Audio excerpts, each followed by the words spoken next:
officially in the last month of 2022. If you ask any of us in the Times-Union newsroom, this year absolutely flew by. But it's not over yet. Coming up on this episode of The Eagle, we'll go over the top headlines. The justices seemed kind of amenable to that argument, but we shall see when they get down to actually making a decision. We'll hear about a growing movement in New York that's pushing for the legalization of magic mushrooms. People take it in all kinds of ways, and there's been some promising research recently that shows that it can really help people with depression, eating disorders, addiction, things where nothing else has worked. And we'll go back to driver's ed to refresh ourselves on some of the basic rules of the road. Two drivers are at stop signs at right angles. The driver on the left yields to the driver on the right. The driver on the right has right of way. This is The Eagle, a Times-Union podcast, a look inside our newsroom. I'm Jessica Marshall.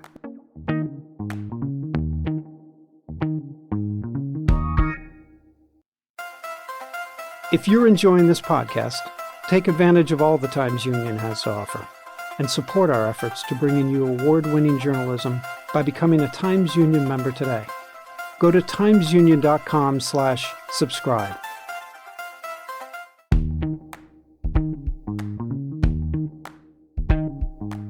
Welcome to The Eagle. I'm Jessica Marshall.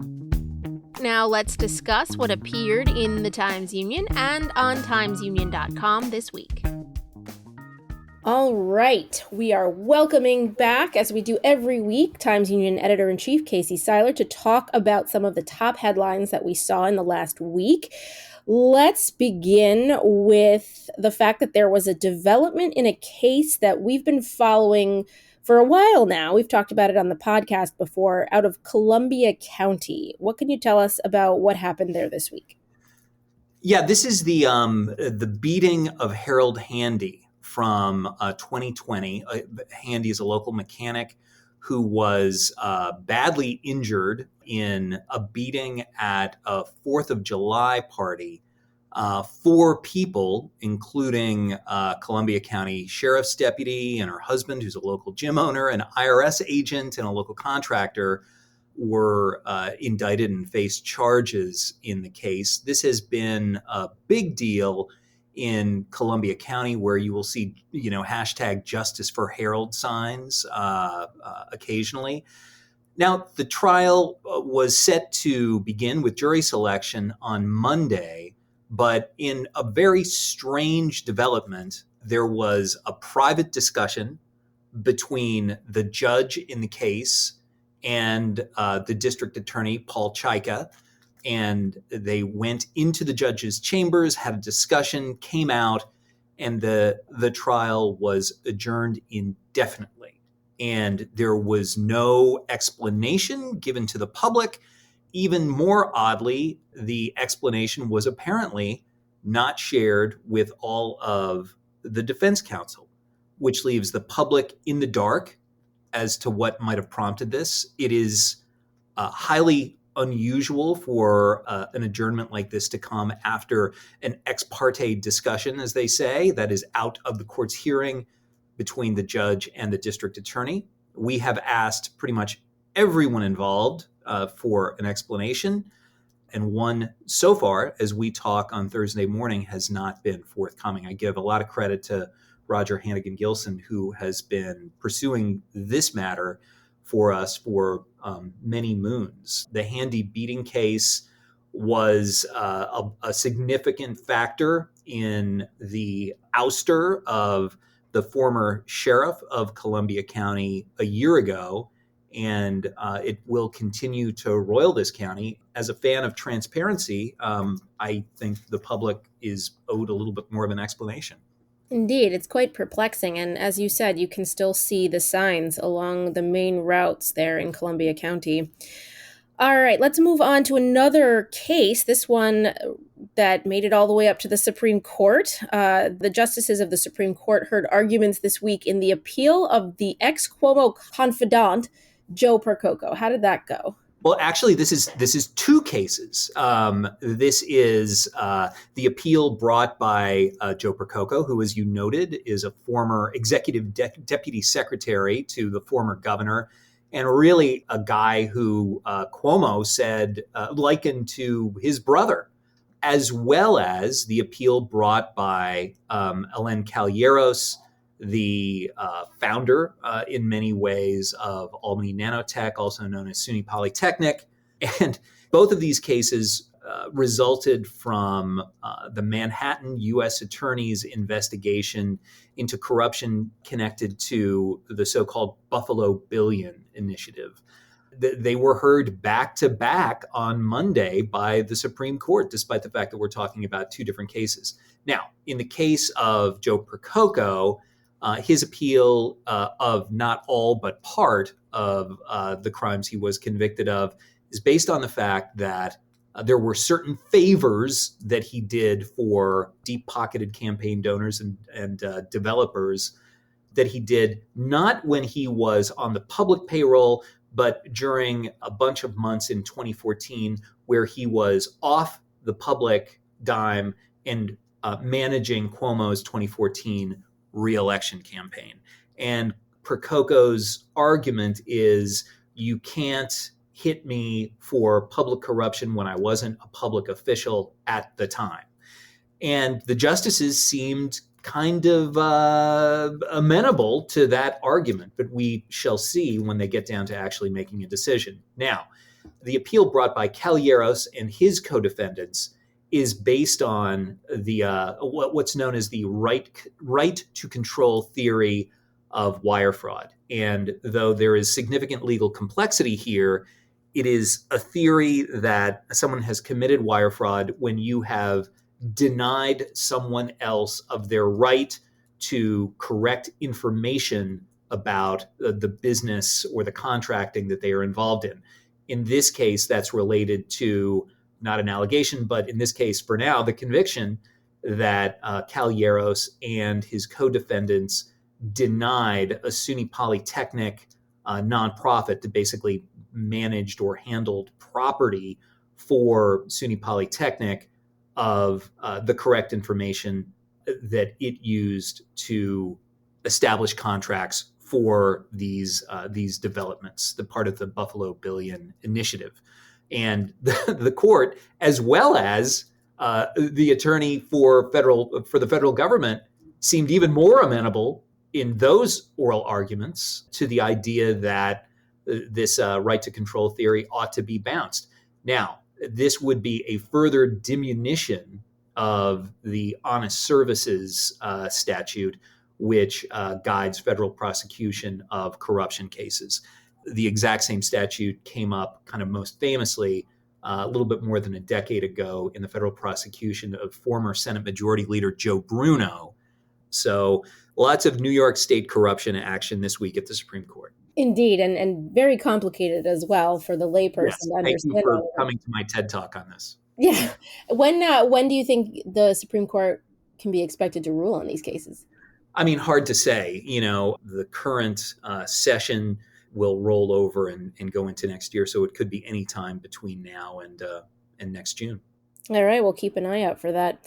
All right, moving on to a local story out of suburban Albany County, I should say. 17 teachers are suing the South Colony School District over the placement of hidden cameras in a middle school bathroom. Tell us more about what's happening there. Yeah, Patrick Morgan, who was a veteran teacher, served almost 30 years at Sand Creek Middle School, was arrested last winter and admitted in a plea deal that he struck and was effectuated in court just a couple of weeks ago to placing a camera in a co-ed restroom. Obviously, exceedingly creepy behavior. And now 17 teachers have brought suit against Patrick Morgan as well as the school. It says the school should have recognized or heeded the warning flags in previous disciplinary action that was taken against Morgan, although they did not detail those disciplinary cases in their in their lawsuit. Obviously, a very disturbing, very weird case that is probably going to cost taxpayers significantly. Indeed. Well, we'll be following that as well. One last topic I want to cover today, and it comes from last week, actually, but because last week was a holiday, we didn't get to address it. And it did happen on the holiday itself. So Thanksgiving morning, there was a clash at the annual Turkey Trot road race that went viral. What happened there? Yeah, the Turkey Trot is, of course, a popular 10K, and two runners, Xavier Salvador, who now lives in Washington but is a runner with local ties, and Jack Huber, who is a well-known Del Mar runner, were contesting for, I believe it was 4th and 5th place. And on video, which was captured from a couple of angles, Salvador appears to bump Huber with his hip and put him into a metal barricade. Both of the runners kind of go flat out in what looks like a very painful collision into a metal barricade. And thank God neither of them were seriously injured. One video clip has been shared by running publications, by Michael Johnson, who's a former Olympian. Even just in the first 36 hours or so, it was viewed more than 360,000 times. In response, the race referees and race officials disqualified Salvador, who was very apologetic and said that his hip checking young Mr. Huber was not intentional. I should note as well that Huber is the son of Mike Huber, who is a former Times Union Digital team member, and it didn't make us go ouch any louder, but it is quite a clip without a doubt. Absolutely. Head over to timesunion.com to catch it if you haven't seen it already. I know I watched it several times, just kind of looking at it, and people. I was out in Boston for Thanksgiving, and people out there were talking about it too. So it was kind of an interesting experience on Thanksgiving there. But all right, Casey, thank you so much for joining us, and we will check back in with you next week. Happy December.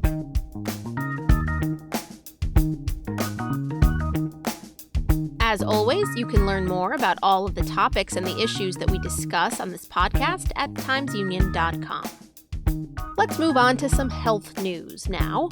Is New York on track to legalize magic mushrooms for medicinal use? There's a growing movement across the state to make that happen, as more research is trickling out on potential mental and physical health benefits of using the now illegal psychedelic fungi. I spoke to Times Union health reporter Rachel Silberstein to learn more.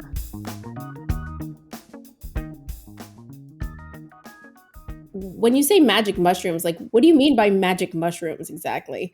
When people talk about legalizing magic mushrooms, I think they're referring to legalizing psilocybin, which is the psychoactive compound in mushrooms that give you that psychedelic effect. But people take it in all kinds of ways, and there's been some promising research recently that shows that it can really help people with depression, eating disorders, addiction, things where nothing else has worked. It has been used in trials as sort of a breakthrough drug.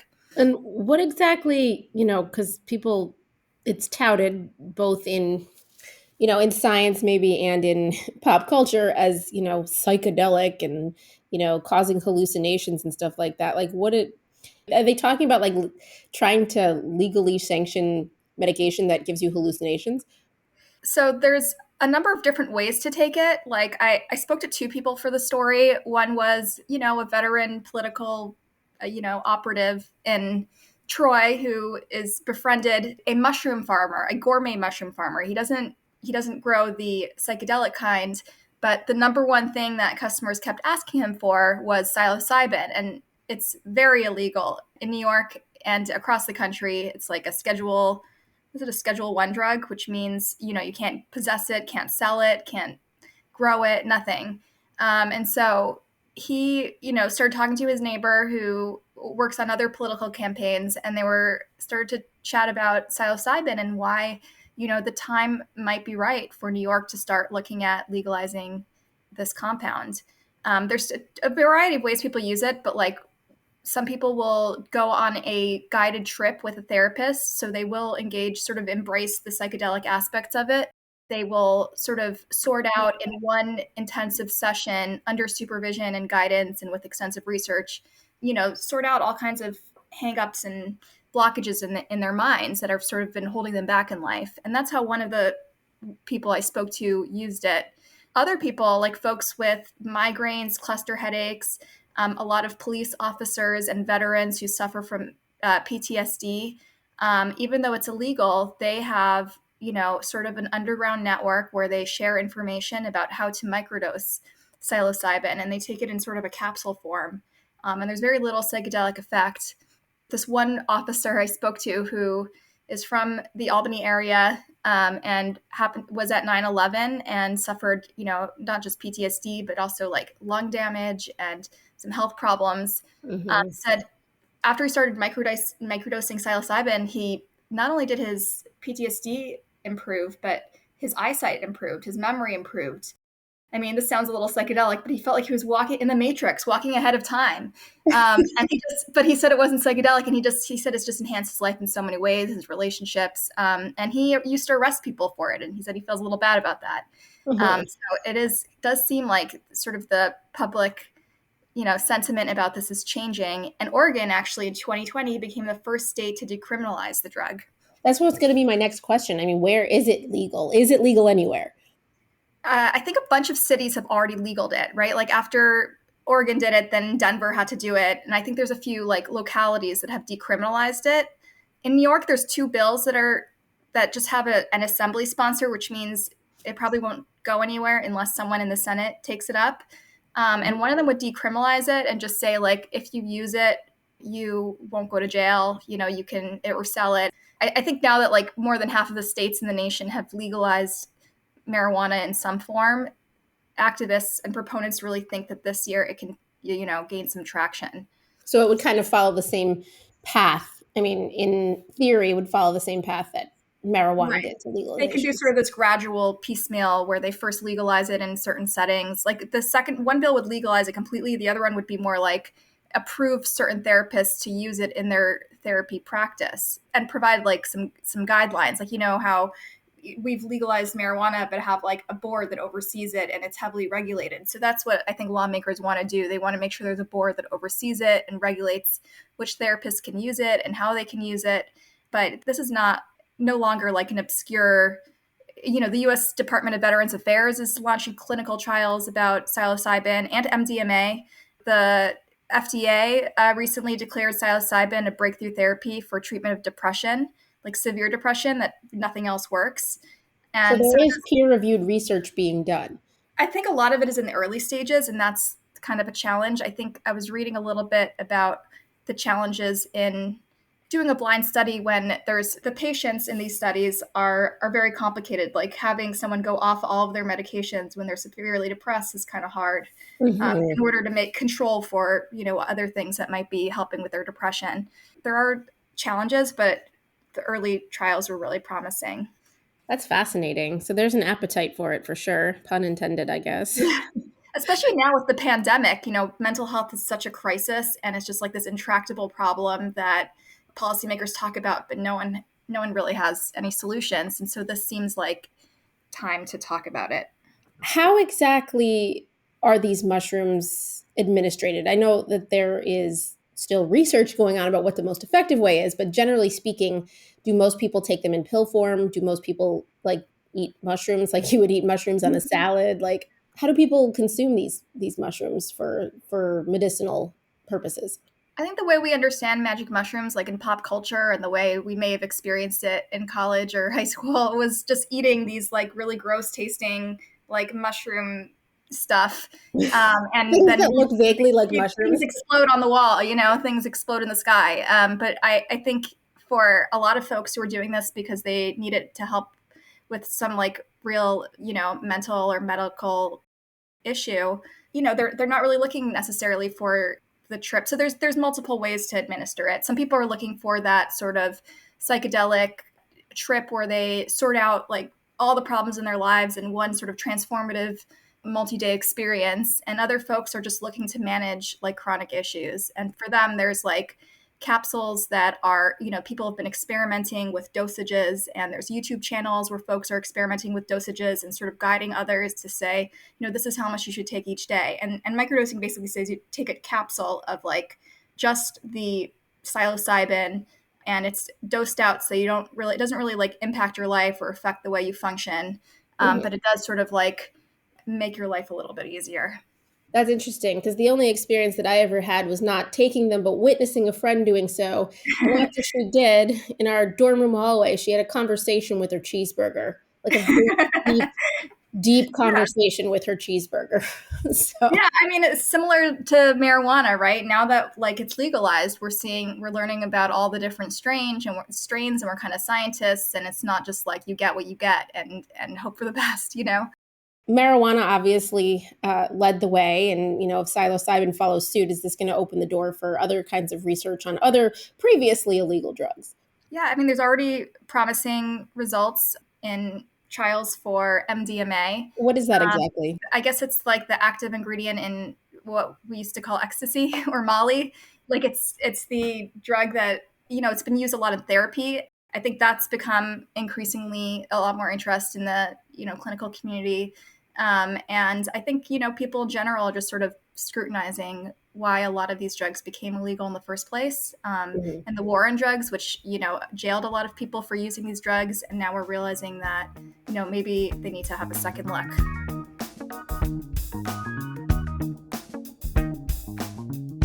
After the break, who has the right of way at a 4-way stop sign? We're going to go back to a very basic driver's ed lesson.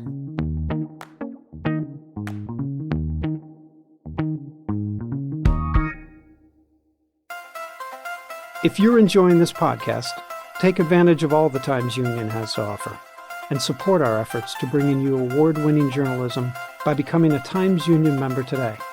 Go to timesunion.com/subscribe.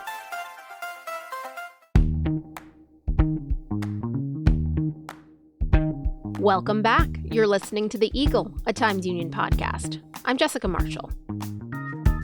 Anyone who wants to get a driver's license in New York State has to study the rules of the road first. There's a written test to get a learner's permit, and after you get a learner's permit, you have to take a DMV-approved driver's ed course. So at some point, you learn the answer to a question that Times Union reporter Abigail Rubel tackled in her weekly transportation column recently. Who has the right of way at a 4-way stop sign? The answer is both straightforward and complicated at the same time. So I reached out to her for a little much-needed refresher, at least in my case. So let's talk about a question that came your way for your transportation column, your Getting There column, that, it's funny, we all learned this in driver's ed, or we were supposed to, but in practice, it's always a lot more complicated. So the question is, who has the right of way at a 4-way stop? And that is an intersection with 4 stop signs. So how did you tackle that question? As you said, it is the sort of thing that you learn or you're supposed to learn in driver's ed. So, of course, I went to the driver's ed source book, the Department of Motor Vehicle Driver's Manual, Chapter 5, which discusses right-of-way and intersections. What's the process? So say I pull up to a stop sign and there are, let's start with one other person. So there's one person to my right. The first thing is, if the driver who gets there first always has right-of-way. Mm-hmm. It gets more complicated when 2 drivers arrive at the same time. Which happens in real life. This is not a rare situation. And we've all been there where you pull up to a stop sign and someone else is there and you stop and no one knows who's supposed to go first. Then you do that like really awkward, like waving, like where you're both waving at each other and you can't interpret the waves. Or like one person inches and the other person inches. Yeah. So whoever arrives there first gets to go first. If you arrive at the same time, if you're on the same road traveling in opposite directions, there's no issue. You can both proceed safely across. Mm-hmm. This is why signaling is very important, because you have to know if someone's going straight or turning. Use your signals. Yeah. But if there's, say 3 people, 4 people at a stop, at a 4-way stop, it's the first person who gets there, but then it adds a layer of complication too with, whoever's turning right or left, right? Right. Absolutely. So the next order of operations is that if 2 drivers are at stop signs at right angles, the driver on the left yields to the driver on the right. Okay. Driver on the right has right of way. The same thing if 3 drivers arrive at the same time, first the rightmost driver, then the center driver, and then the driver on the furthest left. And in the case of turns, traffic that is going straight or turning right has right of way over traffic that is turning left. That's a lot to keep in mind. I mean, it's a very simple, if you break it down and visualize it, it's a very simple concept, but people still seem to have trouble with it because the rules of traffic aren't always black and white, right? Yeah. And I mean, obviously signal, if someone breaks those rules, the move is not, I have the right of way, therefore I must go. It's, yield and don't get in a car crash. Exactly. Or as my grandfather told me, be vigilant. He always told me that every time he saw me after I got my license, he'd say, be vigilant. Absolutely. The person I took driver's ed from told me to always drive like you have your learner's permit. That's great advice. So, you write your transportation column every week, right? Yep. Every week comes out Mondays. Do questions like this come to you a lot? Yeah, I get a lot of traffic safety type questions, some right of way type questions. One of the more common things people write into me is they say, I don't think the stoplight is working correctly. I think the timing is off. And so, I contact the appropriate, whoever owns the municipality, whoever owns the stoplight, whoever operates it, and say, someone said this isn't working. Is it working? And sometimes it is, sometimes it isn't. But I get a lot of stoplight questions, and now that I've mentioned that, people are going to realize they can write into me about that. I'm going to get a bunch more. Well, I've had moments where in the city of Albany where the stoplights, very rarely, this doesn't happen a lot, but the stoplight will freeze or something, and it'll just never change, and you sit there for a couple of minutes, and it's definitely longer than you would ordinarily, especially if you know the patterns of these lights, you drive them every day. So they do malfunction occasionally, right? That's not me imagining. Oh, no, it's certainly sometimes they need to be tweaked, or sometimes, especially the Department of Transportation owned traffic signals, those almost all operate on sensors, so they can sense when cars are approaching, and sometimes those sensors get thrown a little bit out of whack and need to be recalibrated. Gotcha. Let's talk briefly, before I let you go, about some of the larger topics that you've tackled, recently, or since I last talked to you, or since you were last on the podcast. Someone wrote in saying that road signs are blindingly reflective at night these days. Especially when you have your brights on at night, sometimes you can't see anything else. So I did a little research on sign reflectivity, which is fascinating. What did you find out that was really interesting? Most signs these days are retroreflective. So normally when light hits a surface, it bounces off at the same angle that it approached, right? Think of a billiard ball bouncing off the wall of a pool table. Basic physics. Right. Which was a long time ago for me. Same. Oh, yeah. Some surfaces scatter light, which means it goes in all different directions than the one it came from, depending on, the angle that it came in at. Retroreflective surfaces, which is what most traffic signs these days are made of, direct the light in the same direction, which makes it really good for road signs because it sends most of the light back to the driver and not out into the ether. Gotcha. The State Department of Transportation has been installing signs with increased reflectivity to make them more visible. There was one study that from Texas A&M's Transportation Institute in 2014 that looked at whether signs could be so bright that they caused reduced legibility and glare and became a safety concern because they were so bright. And that focused on rural roads, especially where there's no other lighting that, could reduce the diffuse it somehow. Yeah. And that found some evidence that those signs could be too bright. There wasn't a measured reduction in visibility, but drivers did lose a little bit of ability to deflect potentially hazardous objects as the signs became more reflective. But There's no federal standards or anything that's like, science can only be so reflective. Generally, it's considered the more reflective, the easier it is to see, the better. Mm-hmm. So it can't like be so high that it blinds you kind of thing. There's not evidence that suggests that I could find. Interesting. Well, driving at night, you know, as the older you get, the more your eyes kind of age, becomes harder for people to drive at night anecdotally. So yeah, absolutely. And about half of traffic fatalities occur after dark. So you really got to be safe out there. If you have a burning Capital Region transportation related question, Abigail Rubel wants to hear it. Go ahead and email her at gettingthere@timesunion.com. All right, that's it for this week. I'm Jessica Marshall. We'll be back next week with another look inside the newsroom here at the Times-Union. In the meantime, check us out on Facebook, Twitter, YouTube, and Instagram, or head on over to timesunion.com for the latest news and features. The Eagle is a production of the Times-Union. It's produced and edited by me, Jessica Marshall, with help from the Times-Union digital team and the newsroom. Special thanks this week to Casey Seiler, Rachel Silberstein, and Abigail Rubel for their contribution to this episode. And stay tuned. We've got a brand new podcast series by the Times-Union debuting very soon. Here's a taste of what's in store.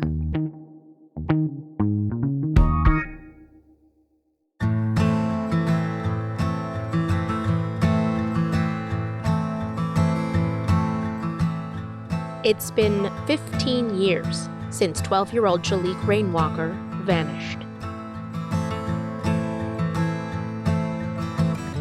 His disappearance from rural upstate New York was ruled a probable child homicide.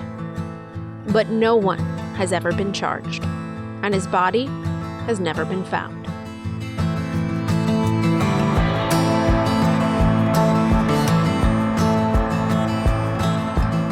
This is Rainwalker, the Lost Boy.